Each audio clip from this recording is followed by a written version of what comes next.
My name is David Myles, and I'm co-directing Quick as Wink's production of Dracula this fall.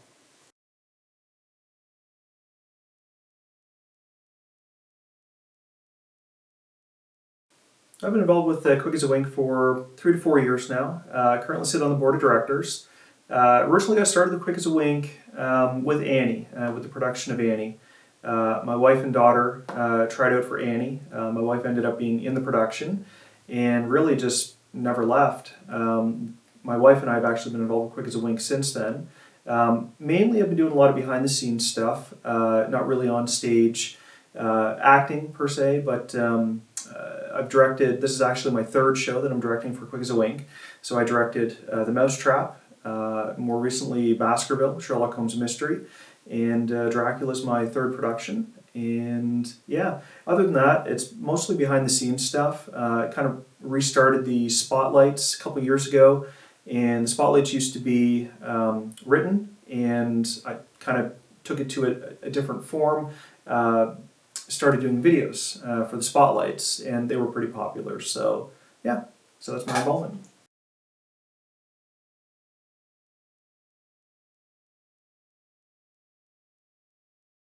Hands down, my favorite scary movie is the original Halloween, 1978, John Carpenter. Huge fan of Halloween. It's kind of a toss-up. I mean, Halloween definitely, hands down, is my favorite, but a close second is Friday the 13th, absolutely. Friday the 13th kind of gets a bad rap sometimes, just because they've made so many sequels, and you know, it's kind of become slapstick to a certain extent, but I'm a huge fan of the original Friday the 13th as well, simply because it's more of a whodunit mystery, more than you know, a modern slasher film. So it's, yeah, so those two, but I would say definitely Halloween 1978 is hands down my favorite.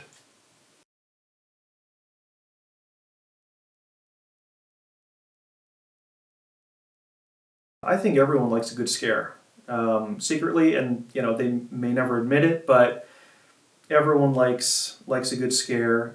Horror movies, horror films are a good escape. You can sit, you know, in a darkened living room in your own home, turn on the TV, and watch a scary movie, knowing that you're still safe in the confines of your own home, and that movie is it's an outlet, it's an escape for you to watch. Maybe it's an escape from the horrors of the real world, which are always, you know, plastered in the news. But yeah, I find that horror movies and horror stories themselves are just, they're a great escape for people, and I think that's why they're so popular.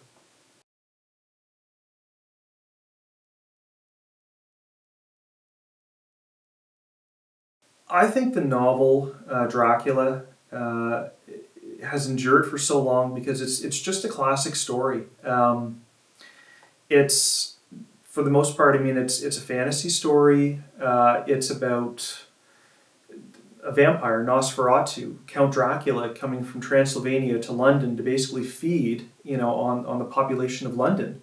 Um, it's an interesting concept. It's an interesting story, and then, you know, mixing in the other characters such as Lucy, and the dynamic between Mina and Harker and Van Helsing, and it's such a good story. And the way the original story was written was unconventional because the story is told through a series of letters and newspaper articles, and it wasn't a traditional novel at the time. It was different. It was trying to be different, and obviously it succeeded. I mean, it's endured, you know, for 120 plus years. So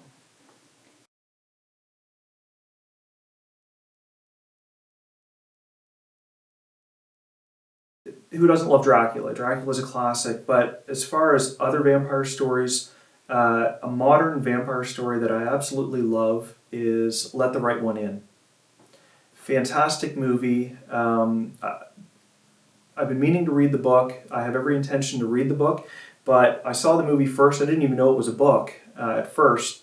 When the movie came out, it sounded interesting, and it's got a great premise, and it's a great it's a great reinvention of the vampire mythology.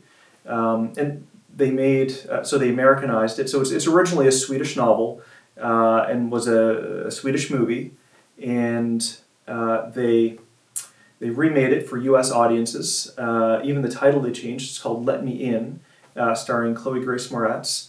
And honestly, I'm a fan of that one as well. I think I like both. Both exist, and I like the original, but I like some of the things that they did in the remake better. It boils down to certain explanations and certain key things of the storyline I think were explained a little bit better in the remake. So I frequently kind of go back and forth and watch both because I think they're both very well done. It's obviously the same story, but there are, subtle differences between the two. And as far as a modern vampire story, hands down, let the right one in and Let Me In.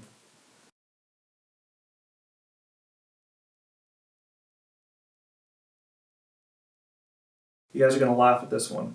So when I was younger, when I was a kid, I watched a movie that absolutely scared the crap out of me. Not as in it was. It's not like it was a real scary movie. It was the subject matter. So the movie was Squirm, and it was about a lightning storm that downed some power lines in a southern Georgia community, backwoods community, and it was sending thousands of volts of electricity into the ground. And it was forcing all these worms up out of the ground, and it was turning them carnivorous. So they were literally coming out of the ground and through people's like shower heads. And this one guy went fishing, fell into the water, came up out of the water, and he had like worms crawling up in his face. Like it has a lot of iconic imagery. And when I was a small kid watching this movie for the first time, it scared the crap out of me. All I could see was, I think they call the guy the worm face guy, because he falls into the boat and all the worms start attacking him and they're like sticking out of his face. And it scarred me for life.